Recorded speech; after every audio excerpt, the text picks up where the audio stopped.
Bonjour à tous et bienvenue dans ce nouvel épisode de l'Entrepreneur du droit by Fed Legal. Dans ce podcast, nous recevons des acteurs du monde du droit. Nos invités ont tous un point commun, ce sont des entrepreneurs. Nous sommes Audrey Deliris et Yasmine Apchi, chasseuse de tête chez Fed Legal, et nous sommes ravis de partager avec vous ces parcours inspirants.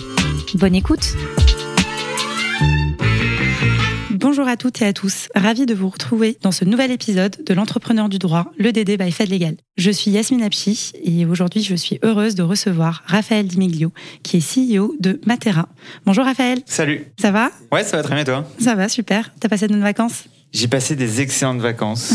Je suis allé en Italie, je suis allé dans le Pays Basque sur le GR10 faire un peu de randonnée et à la Cano. Ah bah super. Merci beaucoup d'avoir accepté cette invitation. Oui, avec plaisir. Super. Raphaël, tu es invité aujourd'hui parce que tu as un background juridique et aujourd'hui tu es CEO. Donc comme tu le sais, nous, notre titre, c'est l'entrepreneur du droit, donc tu colles parfaitement au sujet. Peux-tu nous dire d'où tu viens, ce que tu as fait comme études, voilà, te présenter ? Oui, bien sûr. Du coup, je m'appelle Raphaël, j'ai 30 ans, j'ai grandi à Paris et j'en ai un peu marre de Paris aujourd'hui. J'aimerais bien aller habiter ailleurs, très honnêtement. D'accord. Et j'ai fait toutes mes études aussi à Paris. Donc, en fait, j'ai commencé des études de droit à la Sorbonne. Et après, il y a des concours qu'on appelle d'admission parallèle pour des écoles de commerce. Et j'ai fait une école qui s'appelle l'ESCP. Oui. Et j'ai commencé à entreprendre tout de suite après l'école. Donc, tout de suite après l'ESCP en sortie. Tu as toujours voulu entreprendre ? J'ai toujours eu un peu la fibre entrepreneuriale. Je montais des petits trucs, des petits business comme ça. On avait aussi un restaurant. En fait, en parallèle de leurs activités, mes parents avaient ouvert un restaurant à Paris dans le 17e rue Legendre. Ah, super. Et je m'en occupais un peu quand j'étais encore étudiant, etc. Donc, ouais, j'ai toujours eu un peu cette fibre entrepreneuriale. Et d'ailleurs, ils se moquaient un peu de moi dans ma famille parce que il y a aussi des chercheurs ou des médecins et moi, j'étais un peu le mec qui avait un côté business, quoi. Bah super. Et tu as toujours voulu faire du droit ? Enfin, c'était pour toi c'était une obligation de passer par des études de droit d'abord avant de faire l'ESCP ou tu savais pas trop quoi faire peut-être ? Non, le droit c'était un peu hasard, ouais, parce que au début j'avais plutôt postulé dans des prépas d'école de commerce et en fait j'ai pas été accepté et ma mère avait ma mère est avocate et du coup moi j'aimais bien la politique, l'histoire, etc. Et je me suis dit que le droit elle était intéressant pour moi. Et du coup, j'avais postulé aussi en fac de droit à la Sorbonne. Et je me suis retrouvé à la Sorbonne un peu par hasard. Ok, bon, super. Et tu as exercé en tant qu'avocat ou stagiaire ? Non, alors j'ai jamais exercé en tant qu'avocat. J'ai juste fait mes césures en fait en école de commerce entre l'avant-dernière et la dernière année. On fait une année de césure et j'ai fait 3 stages en cabinet d'avocat. Donc j'ai jamais été avocat, mais j'ai fait des stages en cabinet d'avocat. D'accord. Ok, bon, on en reparlera de quoi un peu plus tard. Pourquoi tu as accepté de participer à ce podcast et quelle est pour toi la définition d'un entrepreneur ? Pourquoi est-ce que j'ai accepté de participer à ce podcast ? Parce que je trouve ça intéressant d'entreprendre grâce au droit. Je trouve qu'il y a plein d'opportunités et c'est un peu un super pouvoir de bien maîtriser le droit pour ensuite résoudre le problème quotidien des gens. Et je trouve qu'il devrait y avoir plus d'entrepreneurs qui sont juristes, etc. Et ta deuxième question, je l'ai déjà oublié, il est un peu tôt ce matin. Quelle est la définition d'entrepreneur pour toi ? La définition d'un entrepreneur, je crois que c'est quelqu'un qui avait monté un podcast qui s'appelait Les Mutants qui m'avait posé cette question aussi. Et la réponse que j'avais donnée et que je pense toujours aujourd'hui, c'est quelqu'un qui voit une situation où il y a un problème, une inégalité, quelque chose à résoudre et qui ne supporte pas de le constater, de ne rien faire par rapport à ça et qui construit une solution par rapport à ce problème-là. D'accord, ok. Voilà. D'accord.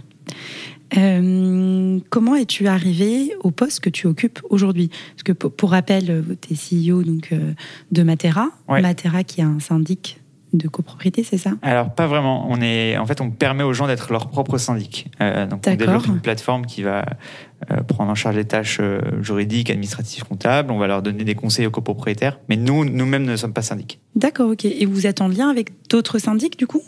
En fait, en France, en droit, la copropriété peut être gérée de deux manières. Soit on externalise la gestion à un syndic, une agence immobilière, soit les copropriétaires peuvent gérer directement eux-mêmes leur syndic. C'est ce qui s'appelle le syndic coopératif, qui est un modèle qui est considéré comme extrêmement vertueux parce que ceux qui habitent dans l'immeuble sont ceux qui gèrent et donc ils ont tout intérêt à ce que ce soit bien géré.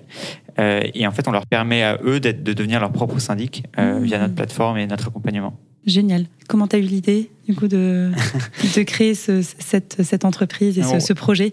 Ouais, alors en fait, on était en dernière année d'école avec mon associé Victor et je sais pas pourquoi on était un peu intéressé par des projets dans l'immobilier, donc on regardait un peu ce qui se faisait dans la transaction. Il se trouve que moi j'ai acheté un appartement à Saint-Ouen, en banlieue parisienne, et j'ai commencé à vivre moi-même les problèmes que des copropriétaires peuvent avoir avec leur syndic. Et je recevais des appels de fonds, je comprenais pas à quoi ça correspondait, j'arrivais pas à joindre le syndic, j'arrivais pas à joindre mes autres copropriétaires, et du coup ça nous a mis un peu la puce à l'oreille. Et on allait interviewer beaucoup de copropriétaires, même de syndics, d'associations de copropriétaires. Et on s'est rendu compte qu'en France, il y avait une énorme insatisfaction des copropriétaires vis-à-vis de leur syndic, que la loi offrait la possibilité aux copropriétaires de s'affranchir de leur agence immobilière et de gérer directement. Et donc c'est comme ça qu'on a lancé Matera. D'accord, ok. Tu l'as lancé du coup avec Victor. Victor, absolument.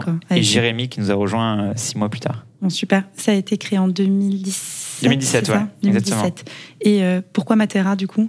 Pourquoi le nom Matera? Oui. Ouais. Alors à l'époque, ça s'appelait Illicopro. D'accord. Qui est un nom qu'on avait trouvé un peu à la va-vite, etc. On voulait pas passer trop de temps là-dessus et se concentrer vraiment sur le développement de notre produit et aller chercher nos premiers clients. Et en fait, ce nom Illicopro, déjà, c'est pas facile à prononcer. Nos clients. Illicopro. Ouais, mais toi, t'as une bonne élocution, ça va, mais nos clients n'arrivaient pas à le prononcer. Ils disaient Illicopro, enfin, ils n'arrivaient jamais à prononcer le nom. Et en plus de ça, on voulait aller à l'international suite à notre deuxième levée de fonds. D'accord. On savait que plus tard, on voulait aller à l'international. Et c'est un nom très français. Et donc, on s'est mis en tête de chercher un autre nom que Illicopro. Et donc, on a travaillé un peu avec une agence, etc. On voulait un nom un peu latin. En fait, le sujet de la copropriété, c'est un sujet très européen, mais pas anglo-saxon, parce qu'en fait, les anglo-saxons, ils ont une relation à l'habitat qui est différente, où en fait, ils sont plus locataires de leur appartement que propriétaires. Et donc, c'est un problème qui est très présent en France, en Espagne, en Italie, aussi en Allemagne. Et donc, voilà, on voulait un nom un peu latin. Il se trouve que Victor et moi, on est allés à des moments différents dans une ville en Italie qui s'appelle Matera, qui est une ville absolument magnifique. J'invite tout le monde à y aller parce que c'est vraiment extraordinaire. C'est pas loin des Pouilles, non? Ouais, exactement. C'est juste au-dessus des Pouilles. Ça s'appelle la Basilicate. Okay. Et c'est une ville en fait assez intéressante parce que c'est une ville troglodyte où les maisons sont taillées dans la pierre, dans la roche, quoi, et qui était un peu tombée en désuétude et qui, je crois, en 2020, etc., est redevenue capitale européenne de la culture. En fait, ce qui est intéressant dans cette ville, c'est que le toit des uns sert de rue aux autres, un peu comme dans une copropriété, quoi. Et on trouvait que c'était un joli nom, on trouvait que c'était un joli symbole avec la ville. D'accord. Et donc, on s'est empressé de choisir ce nom. Ah bah super, très belle idée. Ouais, c'est gentil. Aujourd'hui, donc Matera, donc avant c'était Illicopro. Ouais. Matera depuis 2019. Depuis 2019. Donc on est en 2022. Ouais. Ça représente combien de salariés, chiffre d'affaires, c'est valorisé à combien? Ouais. On puisse avoir une petite idée du coup de l'entreprise. Écoute, on est 200 salariés, donc on a des bureaux en France et en Allemagne. On a 6000, je crois, 500 copropriétés clientes. Donc ça fait un peu plus de 100 000 copropriétaires. On communique pas trop sur le chiffre d'affaires aujourd'hui, mais on va communiquer quand on aura préparé pas mal de pédagogie autour, parce qu'il faut toujours expliquer un petit peu comment on fonctionne, etc. Bien sûr.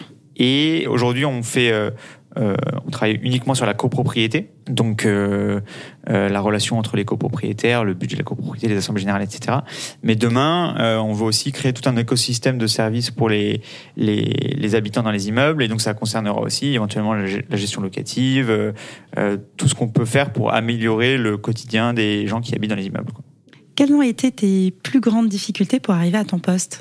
Alors, mes plus grandes difficultés... En fait, du coup, on a commencé à entreprendre tout de suite à la sortie de l'école. Donc, on est 2 cofondateurs et après, il y a Jérémy qui nous a rejoint en 3e cofondateur. Et Au début, on savait pas trop qui allait être CEO de la boîte et Victor, il s'occupe maintenant beaucoup du produit, donc il est ce qu'on appelle Chief Product Officer, CPO. Et en fait, ça s'est fait un peu naturellement. On a dit, voilà, on va essayer de lancer la boîte pendant 6 mois et on va voir comment ça se fait un peu naturellement. Et il se trouve que moi, je m'occupais plutôt de aller chercher des clients, communiquer, aller chercher des investisseurs, etc. Ouais. Et donc c'était plus un rôle qui correspondait au rôle de CEO. Et donc je suis arrivé à ce poste-là un peu naturellement avec mon cofondateur Victor, qui est celui qui en fait m'a poussé aussi à entreprendre, parce que c'est lui qui m'a dit c'est maintenant ou jamais pour entreprendre, donc arrête tes délires un peu d'avocat ou de fonds d'investissement, ça n'a pas de grand intérêt. Et donc voilà, donc ça se fait un peu naturellement. Grâce à lui notamment, voilà. D'accord, ok. Et du coup, en termes de difficultés, est-ce que tu as vécu des moments qui étaient, j'imagine, parce que c'est un peu la découverte de ce nouveau métier, ouais. Le lancement d'une entreprise. Ouais. C'était quoi les plus grosses difficultés que tu as pu vivre?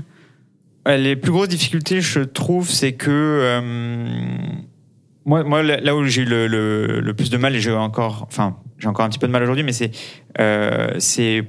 je dirais progresser dans le management. En fait, l'idée c'est que quand on lance son entreprise, que tout fonctionne bien, etc., que l'entreprise fonctionne bien, on a un peu tendance à considérer que tout fonctionne bien et qu'on fait tout bien.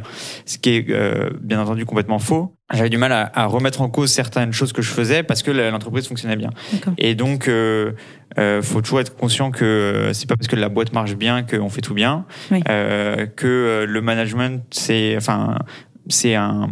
pas un métier, mais c'est des qualités qui peuvent être aussi apprises. Moi, je croyais pas du tout aux formations management, mais en fait, ça peut être très instructif et on peut apprendre beaucoup. Et donc, ça a été ça, moi, qui a été une des difficultés, c'était d'apprendre à bien manager et etc. Donc, je suis pas du tout un excellent manager même aujourd'hui, mais j'essaie de progresser en tout cas. C'est bien.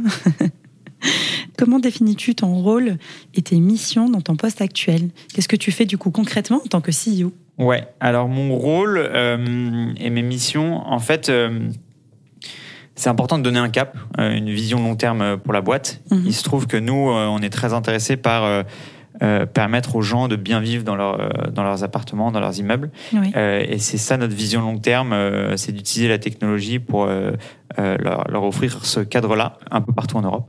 Et donc ça, c'est important de bien rappeler cette vision constamment et que tout le monde soit aligné avec cette vision dans la boîte. Après, il y a des choses qui sont un peu plus, un peu plus pas concrètes, mais bon, bref. C'est établir la stratégie pour les 6 à 18 prochains mois, où est-ce qu'on va investir dans des nouveaux produits, combien de personnes on va recruter, quelle va être la stratégie pour la prochaine levée de fonds. Il y a les relations avec les investisseurs, il y a le recrutement de profils seniors, et il y a aussi incarner la boîte, être l'image de la boîte, parler avec des journalistes, venir faire des podcasts, etc. Ok. C'est quoi les prochains projets de Matera? Il y a un projet sur lequel on bosse pas mal en ce moment et depuis déjà 3-4 mois et qu'on va lancer dans 3-4 mois, qui est le projet sur la gestion locative. D'accord. En fait, on a plus de 100 000 copropriétaires clients. 40% d'entre eux sont des copropriétaires qui louent leur appartement. D'accord. Et en fait, soit ils le font par eux-mêmes et c'est un peu compliqué, ça leur prend du temps, etc. Soit ils passent par une agence de gestion locative et parfois ça leur coûte un peu d'argent et ils s'y retrouvent pas forcément et ils ont pas beaucoup de visibilité sur qu'est-ce qui se passe dans leur appartement. Et nous, on veut leur offrir un peu ce qu'on a fait sur le syndic, mais côté gestion locative. D'accord. Leur offrir une plateforme pour qu'ils puissent gérer toute la relation avec le locataire, que tout soit le plus automatisé possible sur la réception des loyers, sur leur déclaration fiscale, etc. Et c'est le prochain gros projet chez Matera. D'accord, ok. Il y a déjà des startups qui proposent ça? Il y a déjà des startups. Après, nous, on a une spécificité un petit peu, c'est que on est très bon à construire des produits qui rendent le quotidien des gens facile. Les startups, en général, elles ont un peu tendance à offrir ça a un peu tendance à être des agences immobilières en ligne. C'est-à-dire que on a vu sur le syndic aussi, il y a d'autres boîtes qui font du syndic en ligne. En fait, mais il reste agence immobilière, il reste un intermédiaire pour les consommateurs. Et c'est pareil sur la gestion locative, il y a pas mal d'agences immobilières en ligne. Nous, vraiment, on cherche pas à si vous voulez, devenir une agence immobilière, on cherche à construire des produits qui facilitent le quotidien des gens. Et c'est un peu ce qui nous différencie des autres acteurs qui émergent, quoi. D'accord, ok. Si tu te fais faire les choses différemment, que ferais-tu du coup autrement ? Franchement, il n'y a pas grand-chose que je ferais différemment. Super. Toujours faire très attention aux gens qui sont dans la boîte et à nos clients, mais il n'y a pas grand-chose que je ferais différemment. Il y a des erreurs, mais c'est des erreurs pour lesquelles on a plutôt appris et c'est important de les faire parce que sinon on n'apprend rien, quoi. Mais il n'y a pas grand-chose que je ferais différemment, franchement. Ok, bon, c'est top. Et qu'est-ce que tu fais au quotidien pour continuer à progresser ? Parce qu'aujourd'hui, bon, t'es arrivé quand même, on va dire, au summum. Hein, t'es quand même CEO d'une start-up. C'est très beau. Mais qu'est-ce que tu fais du coup au quotidien pour continuer à progresser ? Donc, mis à part les questions de management qu'on a abordées tout à l'heure, est-ce qu'il y a d'autres choses que tu fais au quotidien pour te tenir informé de tout ce qui se passe ? J'imagine qu'à ton niveau d'expérience et d'expertise, il faut être au courant de tout ce qui se passe sur le marché. Ouais. Non, mais déjà, je crois pas du tout être au summum de quoi que ce soit. Hein. Oui, franchement, mais par rapport au titre. Oui, non, bien sûr. Mais parfois, on accorde un peu trop d'importance au titre et je trouve que la boîte peut encore faire des choses géniales pour plein de gens en Europe et vraiment on fait gagner du pouvoir d'achat aux gens, on accélère la transition énergétique dans les bâtiments. Donc je trouve qu'on a encore 1 milliard de choses à faire avec la boîte, donc on n'est pas du tout au sommet. Moi, je ne considère pas l'être. Mais et qu'est-ce que je fais pour m'améliorer au quotidien ? Je trouve qu'il y a j'ai une manière de fonctionner qui consiste à un peu m'exposer publiquement et à m'engager publiquement pour ensuite être obligé de faire les choses. Si j'ai pas pris d'engagement un peu comme ça public pour faire les choses ont tendance un petit peu à traîner. Par exemple, on a dit qu'on appliquerait une politique de transparence salariale dans la boîte. Et du coup, je me suis engagé à le mettre en place avant la fin de l'année. Donc, j'ai pas le choix. De toute façon, il va falloir que je le fasse à un moment. Mais c'est ma manière d'avancer aussi et de faire en sorte que les choses avancent dans la boîte, quoi. Oui, d'accord, ok. Donc tu te mets un petit peu en difficulté pour pouvoir finalement...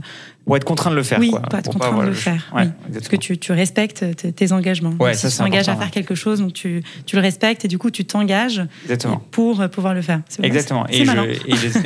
Et les autres sont témoins sont les garants de que ça se passe bien, quoi. Ouais, d'accord, ok. Bon, c'est chouette. Qu'est-ce qui te motive le plus dans ta vie d'entrepreneur ? Qu'est-ce qui me motive le plus ? C'est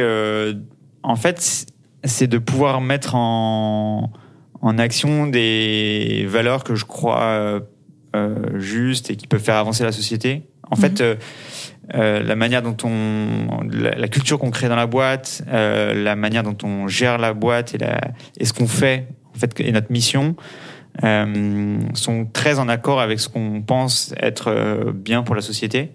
Et donc, c'est vrai dans, je sais pas, mettons la politique salariale et actionnariale de la boîte. Par exemple, il y a 12% de la boîte qui est détenue par les salariés. Ça, c'est très important pour nous.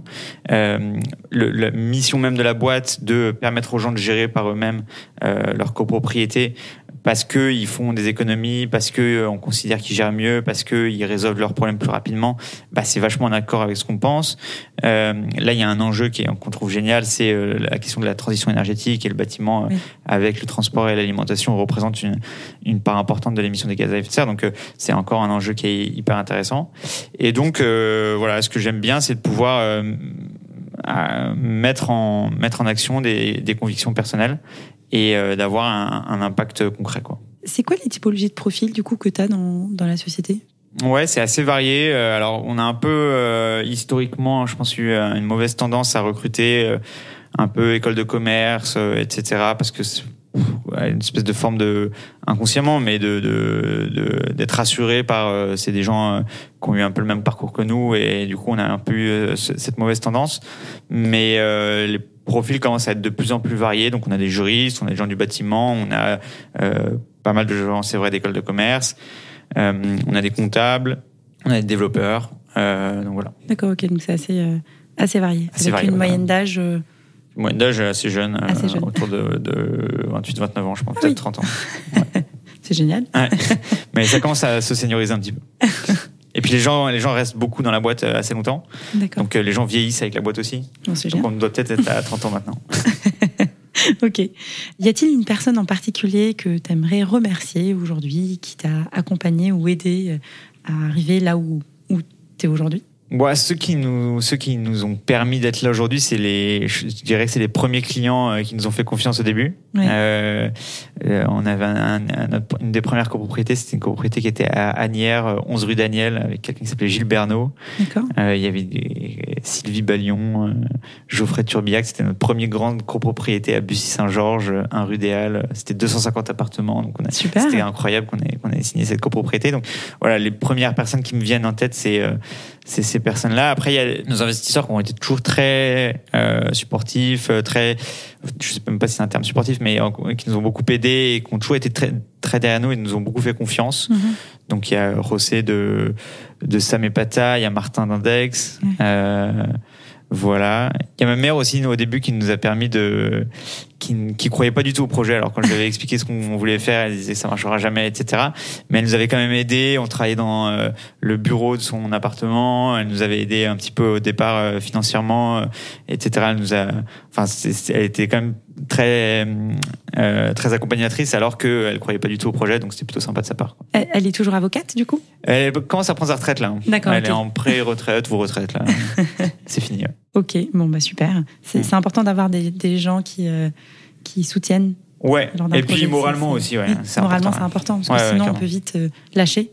Finalement. Ouais, au début c'est très montagne russe, donc on est très excité, très genre ça va jamais marcher, et donc ça c'est pas facile, faut être assez résilient. Et j'imagine que le démarchage des premiers clients a été c'était dur.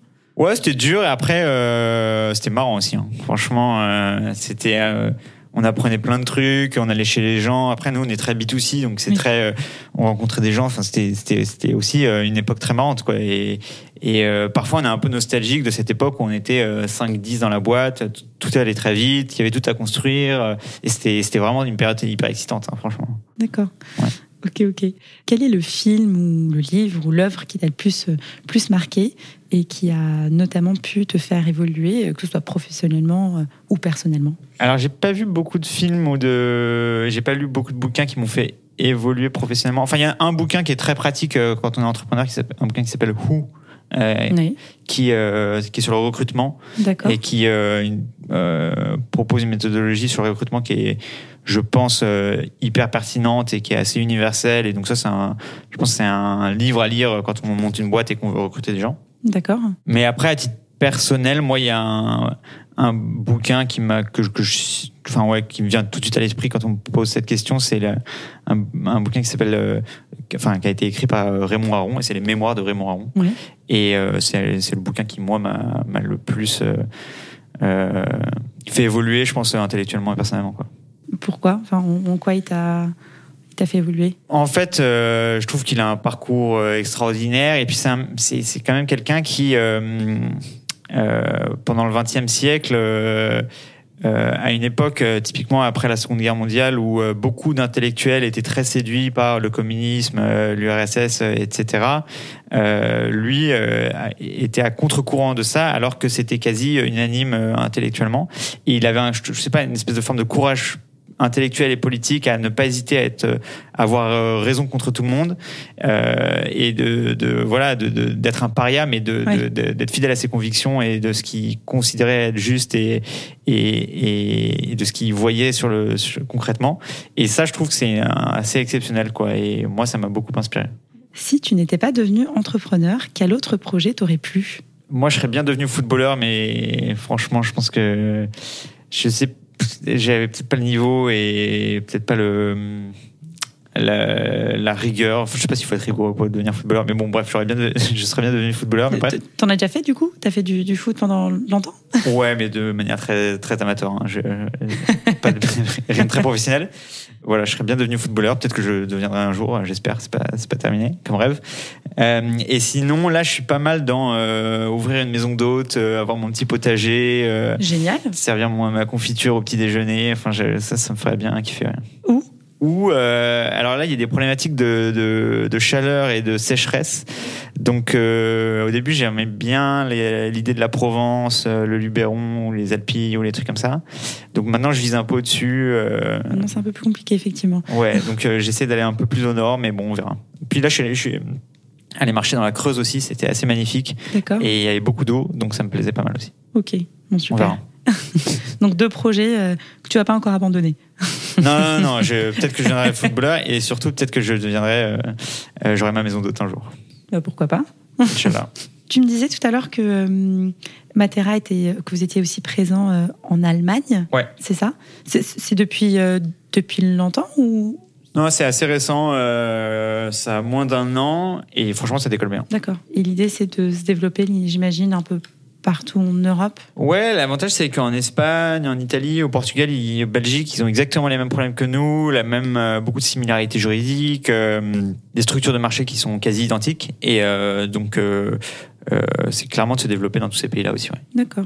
Je vais parler du coup de Matera, mon syndic de copro. Ah, parfait. Nous, on n'est pas du tout satisfaits, mais en tout cas, je ne suis pas du tout satisfaite. On va parler à son conseil syndical.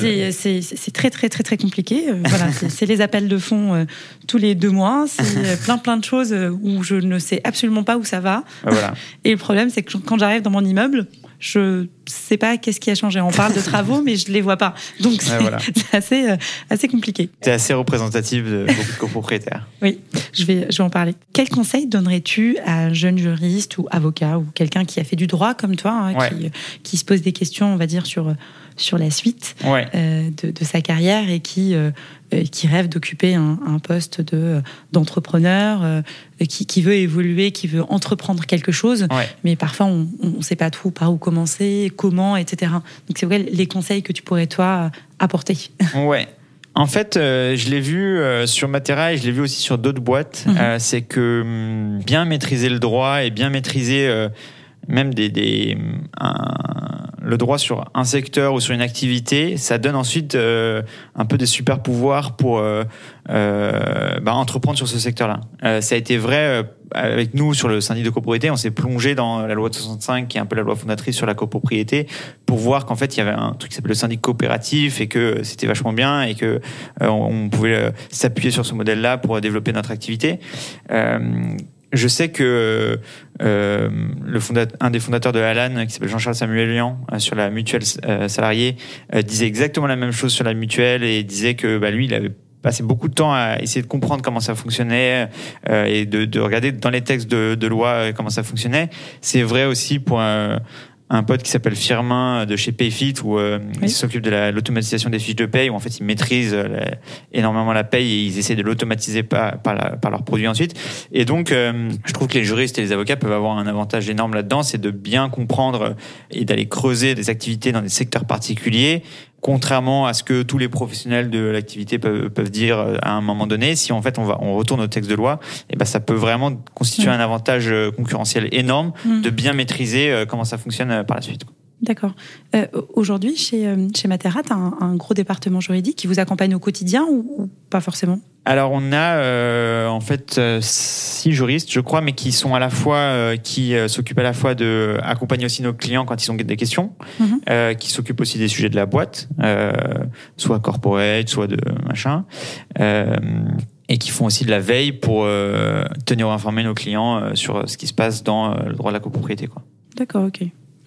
Et tu fais appel à des cabinets d'avocats en parallèle ? Ouais, tout à fait. Ouais. Ouais, sur des dossiers de contentieux, notamment. Ouais, notamment. Ok.